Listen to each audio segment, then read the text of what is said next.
با سلام خدمت همه شما مخاطبان گرامی. اسم بنده حسین مصطفی هست. دارای مدرک PhD در رشته فیزیک نظری هستم. گرایش تخصصی من در رشته فیزیک کیهانشناسی هست. فارغ التحصیل دانشگاه‌های صنعتی شریف، شهید بهشتی و تحصیل تکمیلی علوم پایه هستم. دوره‌های پژوهشی را هم در دانشگاه‌های معتبر خارج از کشور گذراندم و همکنون محقق پسادکترا در پژوهشگاه دانشگاه بنیادی هستم. زمین تخصصی بنده به طور عمده کار با داده‌ها و روش‌های تحلیل داده هست.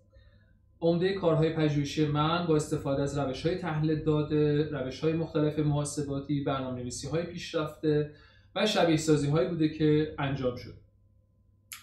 در سالهای اخیر علاوه بر کارهای پژوهشی که انجام میدم، دوره‌های مختلفی رو هم در دانشگاه‌ها و مؤسسات مختلف برای دانشجویان کارشناسی تا دکترا داشتم و به اونها روش‌های مختلف تحلیل داده، روش‌های محاسباتی، برنامه‌نویسی پیشرفته و نرم افزارهای تخصصی در زمینه تحلیل داده‌ها آموزش دادم.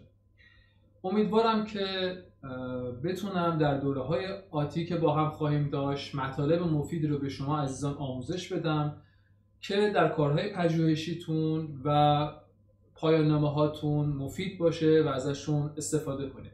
با امید دیدار شما در دوره‌های آینده.